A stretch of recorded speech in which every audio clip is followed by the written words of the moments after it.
Volkswagen.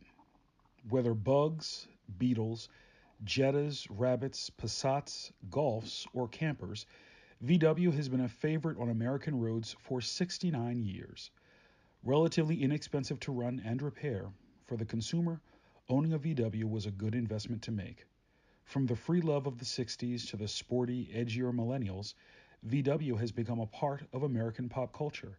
Its Das Auto and Pfaffenhugen slogans, while undeniably German, became a part of the American automotive lexicon of fun to drive vehicles, which are both at home on the beach or in the business car park. When referencing their history of solid, sturdy, and dependable transport, Volkswagen has become as American as any of the big three GM, Ford, or Chrysler.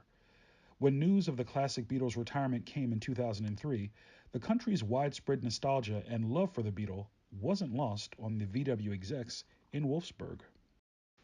So when plans were announced for a new and improved Beetle being built in Mexico, the public's response was just what VW had hoped for. 2012 saw incredible consumer interest in the newly redesigned Beetles, and the American love affair with Volkswagen was rekindled. In the time since the first VW navigated U.S. streets, Volkswagen's leadership has had several instances where their leadership model suffered from an unethical approach to management and sales. In the 70s, Volkswagen sought to defeat U.S. EPA emissions protocols by cheating the system. They were caught and lightly fined. In the 80s, VW saw their involvement in a foreign exchange fraud whose outcome resulted in a $480 million loss to the company. 2005 saw a senior Volkswagen exec embroiled in a bribery scandal with Volkswagen's Works Council officials that included all expense paid trips abroad as well as sex parties with prostitutes. 2006 saw Volkswagen embroiled in yet another bribery scandal, this time with its suppliers. 2009 saw Porsche charged with market manipulation as it distorted Volkswagen's share value over a 4-year period in an attempted takeover bid. Which brings us to Volkswagen's latest black mark, the 2015 Volkswagen emissions scandal. Volkswagen's leadership goals were to become the number one auto manufacturer in the world.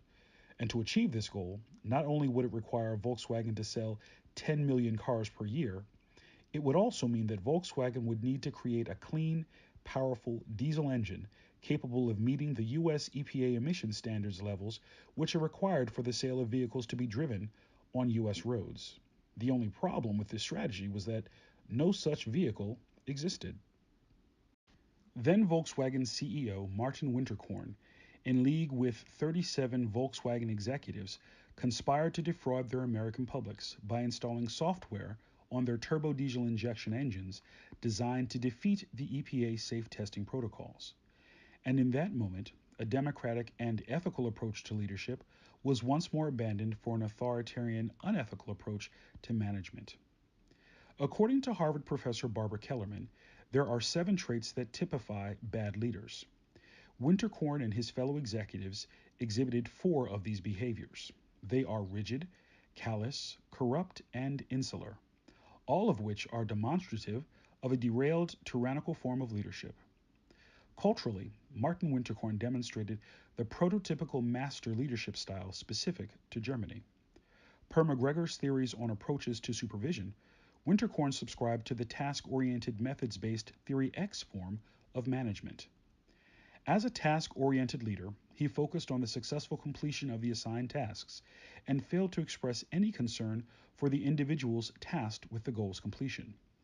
Per the leader behavior, description, questionnaires, consideration, and initiating structure, Winterkorn's approach to leadership is identified as an inconsiderate leadership style, evidenced by his creation of a hostile work environment.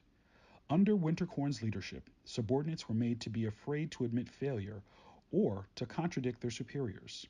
He further encouraged company leadership to bully their employees through the use of fear tactics, including firing those engineers or executives who displeased their managers. From a strategic communications perspective, I find that when measured against the Blake and McCants leadership grid, Winterkorn's approach to leadership is best identified as 9-to-1 authority compliance. He demonstrated little concern for personal relationships, viewed his followers as human resources who facilitated the completion of the task he set before them, but did not encourage input from his followers, and finally, he dominated the decision making process. Consequently, Winterkorn's engaged followers adopted a bystander conformist role of followership. I contend that Winterkorn, through both coercive and legitimate power, applied a form of House and Mitchell's path goal theory's directive leadership in providing required specific outcomes without concern for ethical considerations. In the time since the fraud was exposed, Volkswagen was fined a record $2.8 billion. Winterkorn, his American counterpart, and all 37 executives complicit in the scandal have all been since dismissed. Paradoxically, VW achieved its goal of number one auto manufacturer in 2017 and has reestablished its leadership and management styles on a more ethical and democratic footing. The automotive industry has embraced Volkswagen's return, and according to recent sales figures, so too have their publics. By an adoption of alternative fuel-sourced vehicles, namely electric and hydrogen, and with the leadership's assurances of a company-wide return to ethical management, Volkswagen is looking to hopefully maintain and build upon its newfound favor in the marketplace.